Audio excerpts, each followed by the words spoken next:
ika-32 kabanata. Isang maliit na bahay ang ginawa ni Sir Shin sa itaas ng bulkan. Sa ilusyon niya, ang lugar na ito ay tinatawag na Alpamos Volcano.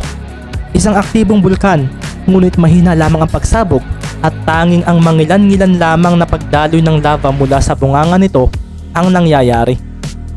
Dahil din dito kaya ang kagubatang nasa ibaba nito ay yumabong ng yumabong, sapagkat sa oras na sumama sa lupa ang mga inilabas ng bulkan ay napapaganda nito ang kalidad ng lupa.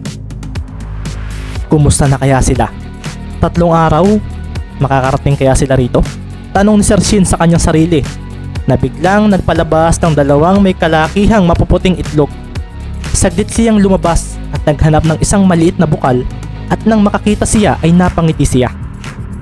Inilaga niya ang itlog na iyon sa kumukulong tubig na iyon. Dahil sa init ng paligid ay nagkaroon tuloy ng maraming hot spring sa paligid ng bulkang ito. Ang mga hot spring na ito ay nakakapagpabalik ng lakas ng sino mang maliligo rito. Isa rin sa magandang dulot nito ay ang pagdaragdag ng karagdagang lakas sa sinuman. Minsan nga ay napapaisip na si Shin kung ang kapangyarihan ba niya ay ang paggawa ng ilusyon o baka ang kanyang kakayahan ay ang pagdadala ng sinuman sa mga kakaibang lugar na wala sa mundo.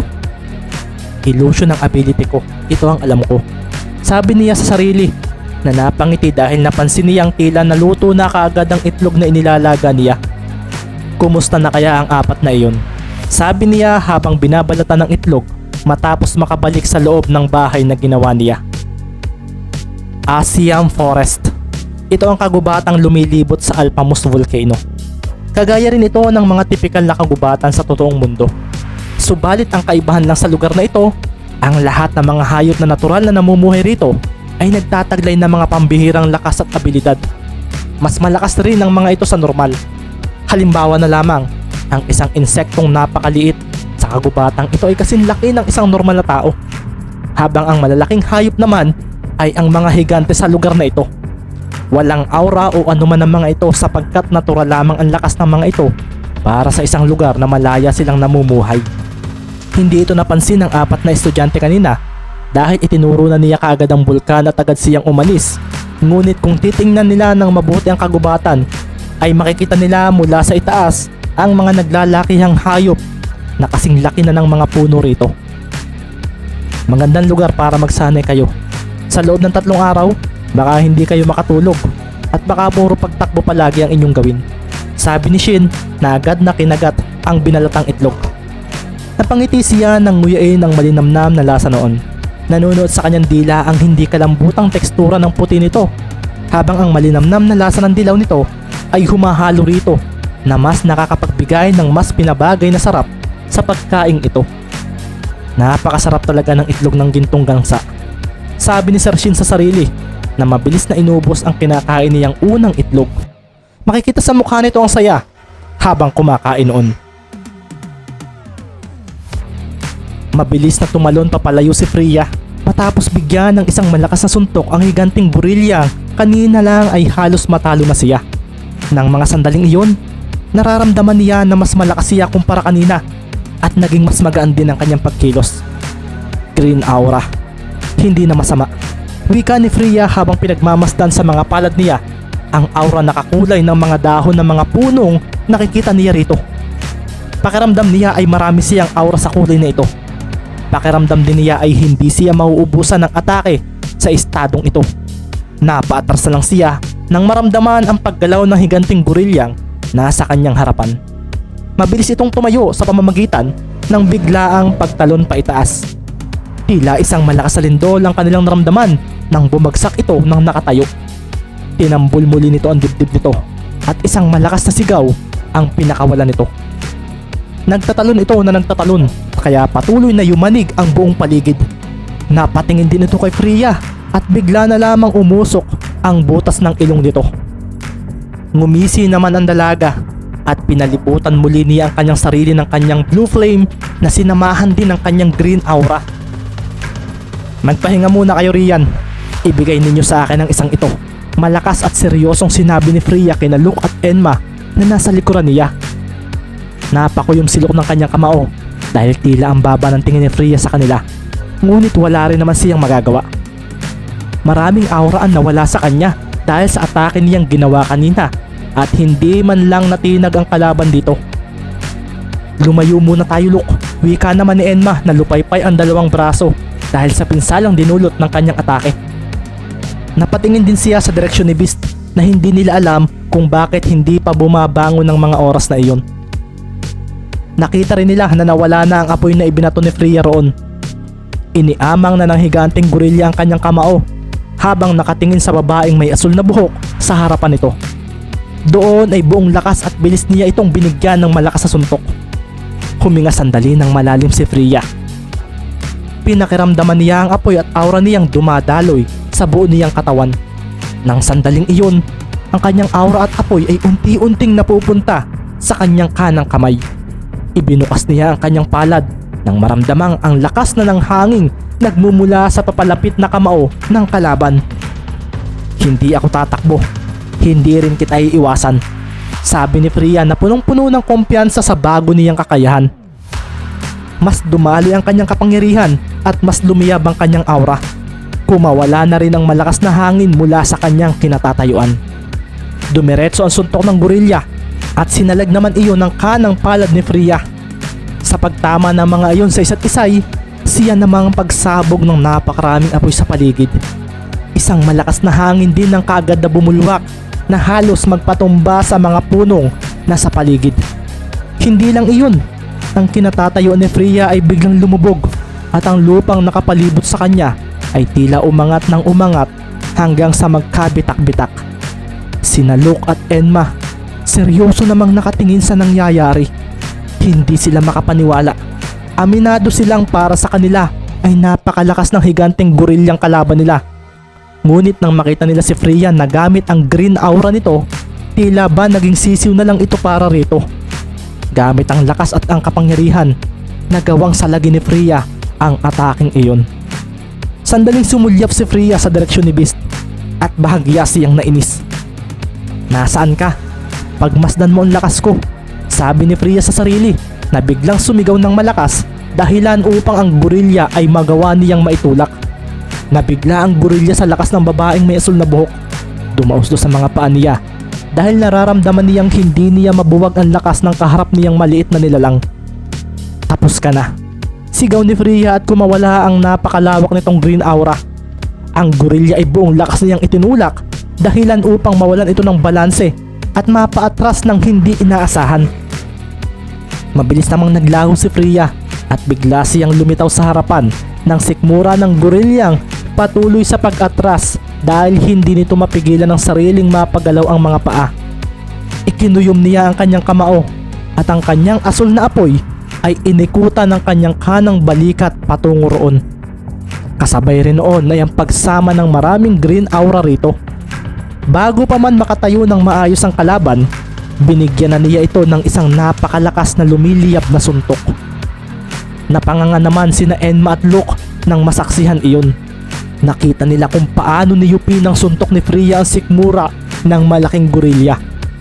Sa liit ng sukat ng kamao ng dalaga kung ikukumpara sa inatake nito, ay hindi maiisip na gagawa iyon ng ganoon kalakas na impact na magpapayupi ng lubusan sa malapad at matabang katawan ng kalaban. Sumabog ang apoy ni Freya at sa lakas noon ay dumiretso iyon papunta sa likod ng gorilya. Makikita sa mukha ng kalaban ang labis na sakit at mula sa bibig nito ay kumawala ang maraming dugo. Patuloy na kumakawala ang apoy at aura ni Freya at nang itodo na niya ang kanyang suntok ay nagawa na niyang mapaangat mula sa lupa ang mga paa ng higanteng gorilya. Kasabay rin noon ay ang pagkawala ng napakalakas na hangin hanggang sa mabalot na nga ng apoy ang buong katawan ng kalaban at tuluyan ng tumalsik papalayo. Patungo iyon sa hindi malamang lugar na malayo sa kanila. Lumapag si Freya sa lupa na bahagyang hinihingal. Huminga siya ng malalim at napangisi habang nakakuyom ng kamao. Nakaramdam siya ng saya sa kanyang kalooban sapagkat nanalo siya. Isa pa, naging mas malakas din siya. Mabilis niyang pinaghilom gamit ang kanyang apoy ang mga natamo niyang sugat. Pagkatapos noon ay pinagmasdan niya ang paligid. Wasak na ang ilang bahagi ng malawak na bakanting lugar na ito. May ilang hukay na at may ilang nakaangat din na mga malalaking tipak ng lupa. Isang patunay iyon na matindi ang naging laban niya. Mukhang hindi magiging madali ang pagpunta namin sa bulkang iyon, wika ni Freya habang pinagmamasdan ang bulkan mula sa kinatatayuan niya. Dahil sa higanteng gorilyang iyon, naisip niyang hindi lang iyon ang maaari nilang kaharapin sa kagubatang ito. Nararamdaman niyang marami pang kagaya noon ang kanilang kakaharapin bago matapos ang 3 araw na kanilang palugit. Inalis na ni Freya ang kanyang aura at apoy.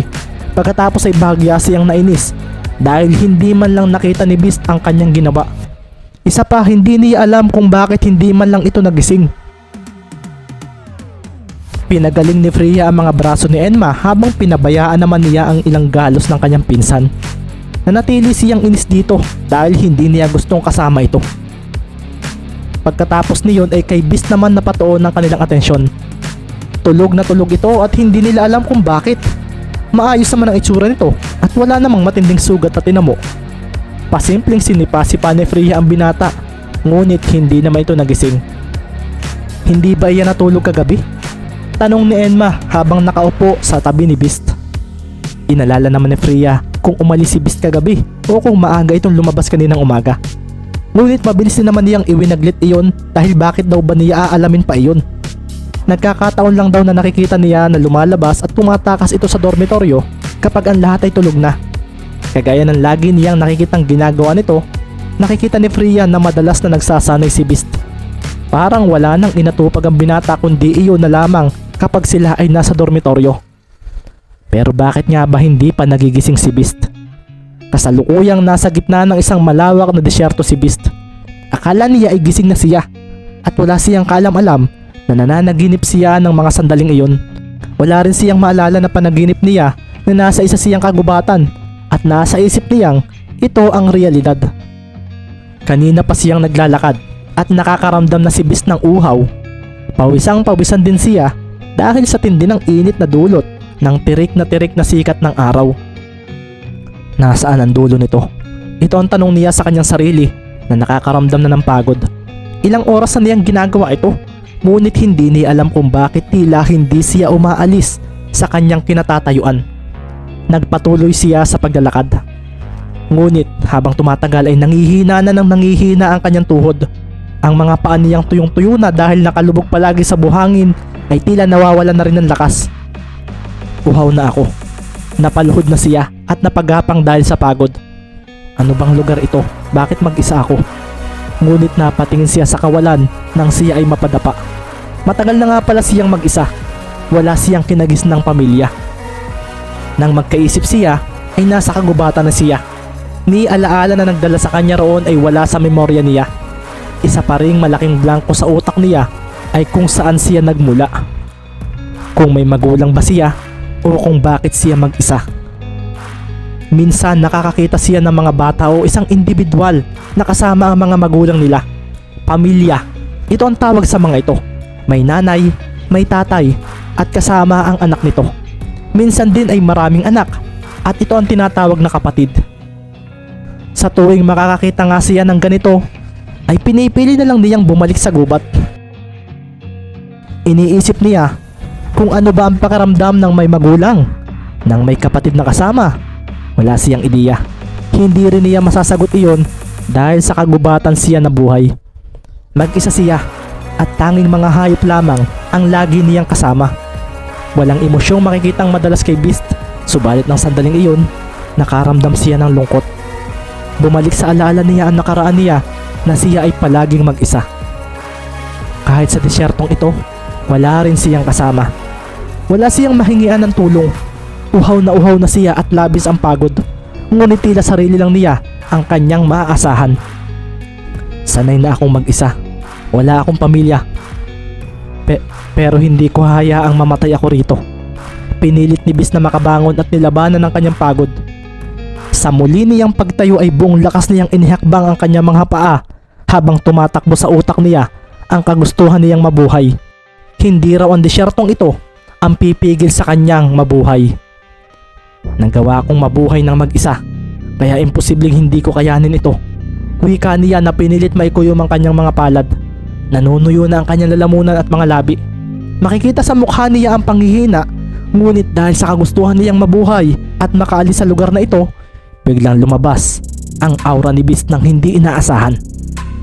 Kumawala ang kanyang natatagong black aura na siyang nagpayanig sa buong paligid na kanyang natatanaw. Nakaramdam si Beast ng napakalakas na enerhiya at kapangyarihan. Labis ang kanyang pagkagulat sa kanyang sarili. At nang makita niya ang maitim na aurang dumadaloy sa kanyang mga kamay, ay dito na siya nagising mula sa panaginip niyang iyon. Ika-33 kabanata. Mabilis na bumangon si Beast nang siya ay magising. Agad din niyang pinagmasdan ang paligid at nakita niyang wala siya sa disyerto. Mabilis din niyang pinagmasdan ang kanyang mga palad. Tila nasa isip niya ang itim na aura ang kanyang nakita. Wala ang black aura na kanyang nakita. Subalit tila may kung anong naging epekto iyon sa kanya na ang mga sandaling iyon. Mabutit gising ka na, Beast, wika ni Enma na nakita niyang nakatayo sa kanyang harapan. Nakaabangan ka ng kamay nito upang siya ay alalayang tumayo. Kaya mo bang tumayo? Mukhang pinatulog ka ng gorilyang iyon ah, dagdag pa nito. Ngunit tumayo si Beast nang hindi man lang pinansin ang tulong na alok ni Enma. Iniikot ni Beast ang kanyang tingin sa paligid at napansin niyang ang ilang lugar ay may mga nakataas ng mga tipak ng lupa. Nakakita rin siya ng mga hukay at sa pagkakaalala niya ay may umatake sa kanyang higanting gorilya bago siya makatulog. Nasaan na ang gorilya? Tanong ni Beast na naglakad patungo sa gitna ng lugar. Inamoy-amoy niya ang simoy ng hangin na tila may hinahanap. Tumikhim naman si Freya na kasalukuyang nagbabanat ng braso at nagpapalagotok ng buto sa kanyang kamao. Ako ang tumapo sa isang iyon. Pagmamalaki ng dalaga habang seryosong tiningnan si Beast na nakatingin naman sa kawalan. Pinatay mo? Wika ni Beast na seryosong pinagmasdan na si Freya. Hindi ko alam kung buhay pa iyon, pero sa lakas ng atake ko, baka mamatay rin iyon. Sabi ni Freya na seryoso ring tiningnan si Beast. Saang direksyon tumalsik ang kanyang katawan? Tanong ni Beast na biglang napakuyom ng kamao. Sina Luke at Enma naman ay lumapit na rin sa dalawa. Bakit mo pa ba tinatanong? Hindi mo ba nakitang muntik ka tayong patayin noon? Wika ni Freya na iiling-iling sa tanong ni Beast. At ano ang ginagawa mo kanina? Hindi ba tulog ka? Nagdag pa ng dalaga na tinalikuran na ang tatlo. Wala kang alam, babae. Sabi ni Beast na ikinahinto ni Freya sa paglalakad. Nakaramdam ng inis ang dalaga. Hindi niya nagustuhan ang narinig niya. Muntik na siyang mapatay ng gorilyang iyon. Ngunit heto, at si Beast na kakagising lang, ay parang bibisitin pa siya. Beast, tama na, okay na, ligtas na tayo. Wika naman ni Enma habang niningitian si Beast na seryosong nakatingin kay Freya. Si Luke, nakaabang lang sa posibleng mangyari. Isa pa, hindi rin niya makuha ang pinupunto ni Beast. Hindi okay ang ginawa ninyo. Ang gusto ko lang malaman ay kung nasaan ang gorilya. Wika ni Beast at dito na nga lumapit sa harapan niya si Freya. Sa direksyong iyon, ano okay na? Wala ka talagang utak. Sambit ni Freya na nakakuyom ang kamao. Hinihintay niyang magsalita si Beast, ngunit inalisan siya ng binata at biglang tumakbo sa direksyong itinuro niya. Hindi ko maintindihan ang lalaking iyan. Sambit ni Freya na seryosong tinignan sina Luke at Enma. Pupunta na ako sa bulkan. Kung gusto ninyong sundan ang lalaking iyon, gawin ninyo. Isa pa, wala akong pakialam sa inyo. Mga lalaki kayo, hindi ba? Siguro, kaya na ninyong protektahan ang mga sarili ninyo. Dagdag pa ng dalaga at pagkatapos ay naglakad na ito papunta sa direksyong tutungo sa bulkan. Wala akong oras na dapat sayangin. Isa pa, mas magiging malakas ako kapag mag-isa ako. Sabi ni Freya sa sarili na muling pumasok sa masukal na kagubatan ng lugar. Tumakbo na nga siyang muli. Tama si Freya, dapat makarating tayo sa sinabi ni Sir Shin. Sabi ni Luke na naglakad na rin para sundan ang kanyang pinsan. Sige Luke, umuna ka na. Susunod na lang kami ni Beast. Kalmadong sinabi ni Enma sa binatang may blonde na buhok. Hindi mo ba alam na mahalaga ang oras? Kulang ang 3 araw para marating natin ang lugar na iyon. Wika ni Luke na gusto nang yayain si Enma na sumunod kay Freya. Ngumiti si Enma at tinapik ang balikat ni Luke. Alam mo, kahit na ganoon si Beast, hindi ko pwedeng hayaan na lamang siya. Dahil kaibigan ko siya. Naglakad na si Enma para pumunta sa direksyon ng tumalsik na gorilya. Hindi na niya nilingon si Luke na napakuyom ng kamao sa kanyang sinabi. Hintayin mo ako, tawag ni Luke na hinabol si Enma. Oh, akala ko ba ay mahalaga ang oras? Nangingiting tanong ni Enma sa binata.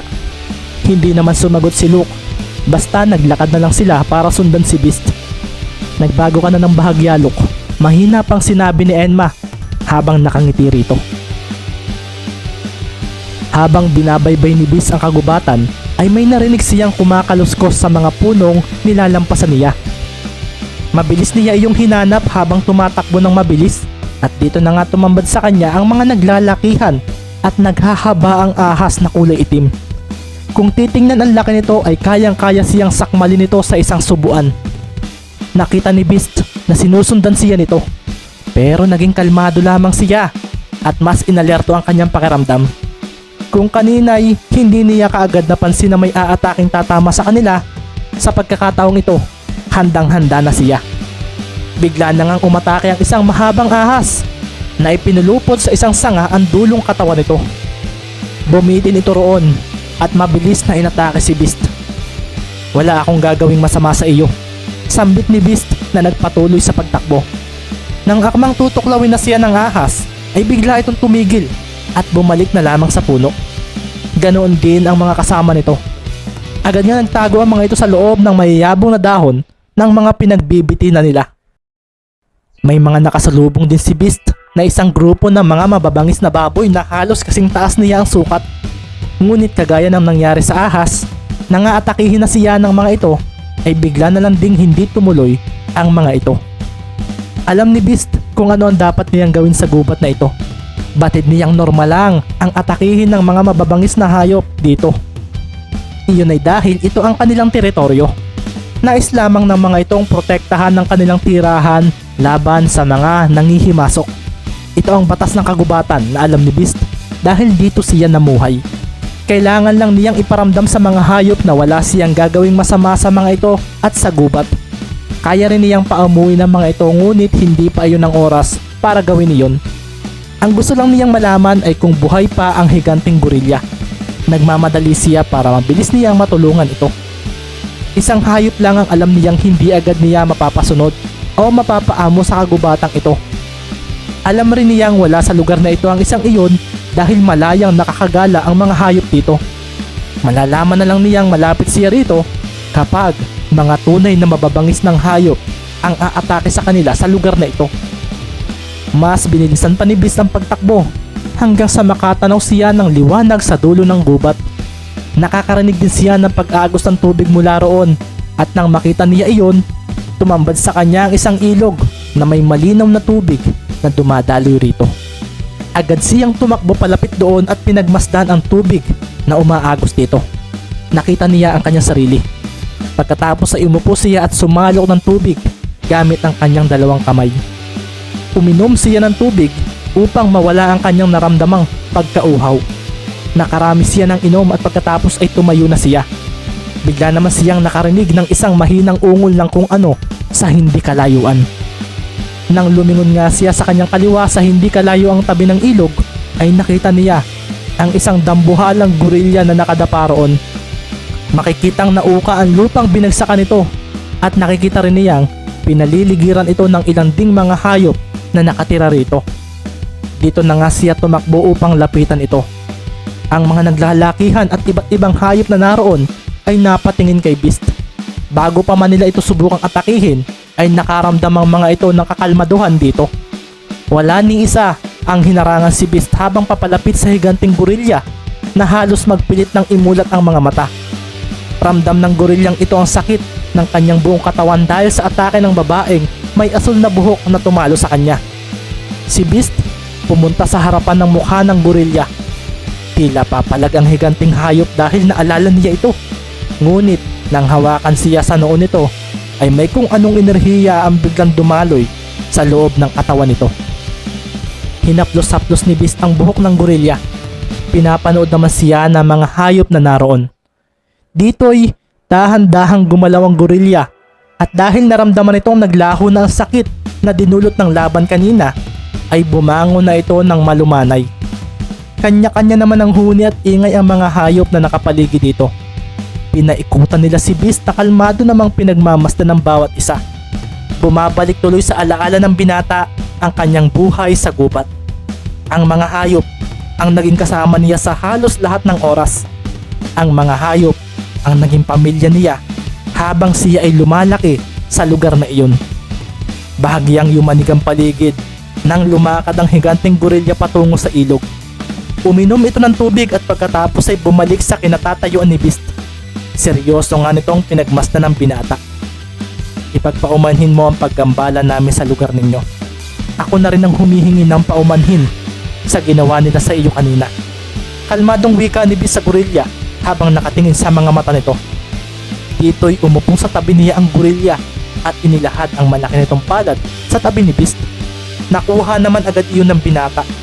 Tumungtong agad siya rito. Doon ay dinala siya ng mga kamay na iyon sa ulo ng gorilya upang doon pumwesto. Nakaramdam si Beast ng kagaanan ng pakiramdam sa pagkakaupo niya sa ulo ng gorilya. Nalalanghap niya ang sariwang hangin na tumatama sa kanyang balat. Nakikita rin niya ang malawak na gubat at nakakita rin siya ng mga naglalakihang hayop sa malayo. Nakakita rin siya ng mga dambuhalang ibon na lumilipad sa may gilid ng bulkang natatanaw niya.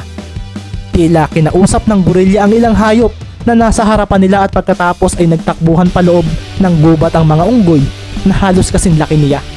Maya-maya ay nagsibalikan itong mga may bitbit na mga prutas. Nakuha agad ni Beast yun. Mukhang nagpapasalamat ang mga ito sa pamamagitan ng pagbibigay noon. Humiga si Beast sa ulo ng gorilya. Naaalala rin niya ang pagpunta sa tuktok ng bulkang nakita niya. Pero gusto muna niyang samahan ang ilang hayop rito.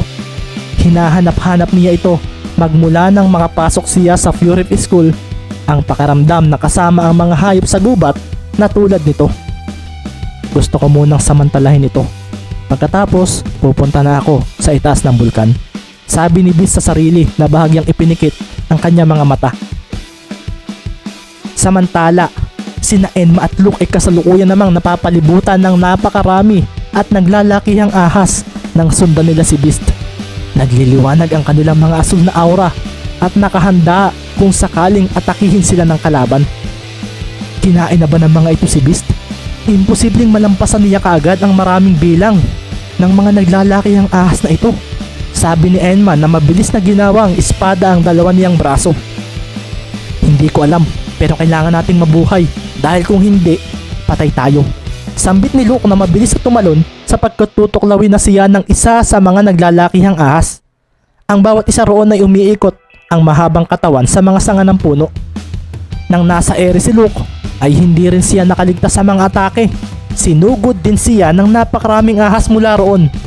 Ang bukanga ng bunganga ng bawat isa ay halos mas malaki pa sa kanya. Kaya agad niyang pinag-init ang kanyang katawan at binalot ng asul na aura. Nang papalapit na ang mga ahas ay sumabog ang napakainit niyang singaw dahilan upang mapatalsik ang mga ito palayo. Tumakbo na tayo, bulalas ni Luke nang makalapag siya. Maraming aura ang mauubos sa atin kung lalabanan natin sila. Kailangan mag-survive tayo rito. Dagdag pang sinabi ni Luke. Si Enma, nagpakawala naman ito ng malalakas na atake. Pinagpuputol niya ang matatalas sa pangil ng mga ahas na nagtangka siyang agad tinatuklawin. Pagkatapos ay mabilis din siyang tumakbo dahil tama si Luke sa sinabi nito. Bilisan natin, ramdam kong buhay pa si Beast. Hindi siya basta-basta mapapatay. Sabi ni Enman na mabilis na nilampasan ang mga nakatumbang sanga sa madaraanan nila. Hinabol sila ng mga ahas hanggang sa makakita naman sila ng grupo ng mga mababangis na baboy sa daraanan nila. Hindi mga normal ang hayop sa gubat na ito. Paano na Luke? Bulalas ni Enma na nagliliwanag muli ang aura. Wala tayong choice. Pabagsakin natin ang mga iyan. Hindi lang pwedeng si Freya ang lumakas sa gubat na ito. Umusok ang katawan ni Luke at sa tulong ng steam, bigla rin siyang bumulusok ng napakabilis matapos iyon. Kasabay naman niya si Enma na mabilis din na pinaglalampasan ng mga baboy na iyon. Ang malakas na hangin ay kumawala at ang mga nakaharang na baboy ay tumalsik palayo. Nagkaroon din ng mga hiwa sa katawan ng mga ito at ang iba naman ay umusok dahil halos maluto na ang bahaging nahawakan ni Luke sa mga iyon. Two swords, Dragon Slash, bulalas ni Enma. Touch of Hell, sambit naman ni Luke na nakangisi pagkatapos. Isa-isang nagsibagsakan ng mga mababangis na baboy at pinayanig nito ang paligid. Ngunit naalarma muli sila nang may naramdaman silang mas malakas na pagyanig. Nang lingunin nila ang kanilang daraanan ay nakakita sila ng malaking paa ng isang mabalahibong hayop. Pamilyar ito sa kanilang dalawa. Pagtingin nila sa itaas ay dito na may sumilip na malaking ulo sa gitna ng mga dahon. Buhay pa ang gorilya! Bulalas ang dalawa na mabilis na humanda para depensahan ng kanilang sarili. Nakita nila ang pag-angat pataas ng kanang kamao nito. Kasunod noon ay ang pagkawala ng napakalakas na hangin dahil bumulusok kaagad iyon palapit sa kanila.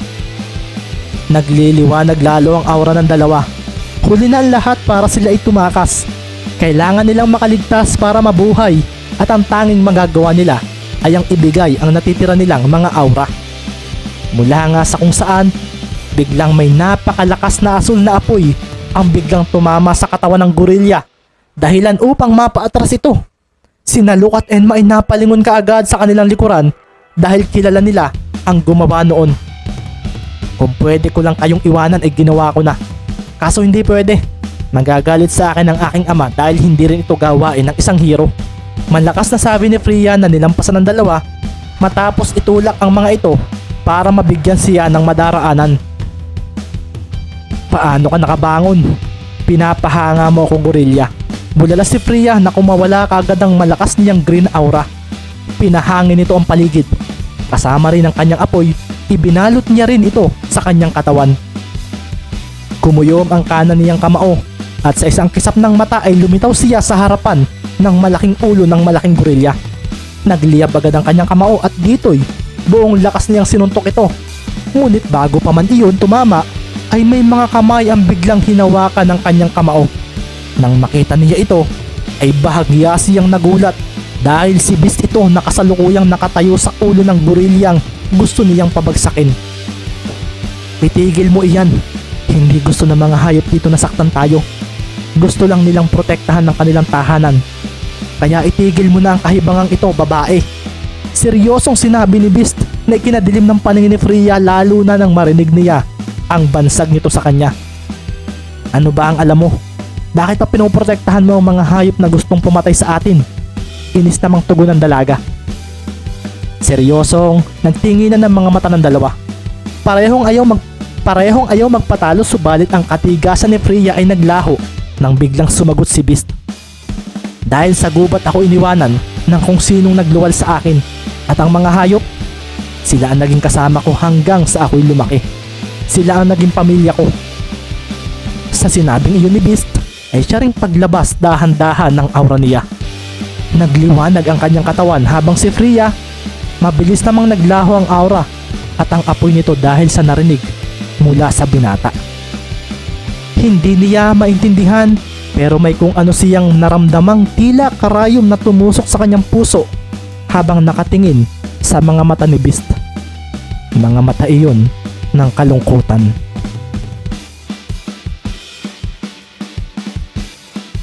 Ang kwentong ito ay sinulat ko noong November 2020. Inspirasyon ko sa pagbuo nito ang mga anime na gaya ng Black Clover at My Hero Academia. Samahan ninyo akong mag-backread sa pamamagitan ng pag-upload ko rito sa YouTube channel. Nakalimutan ko na kasi ang ilang laman ng kwento.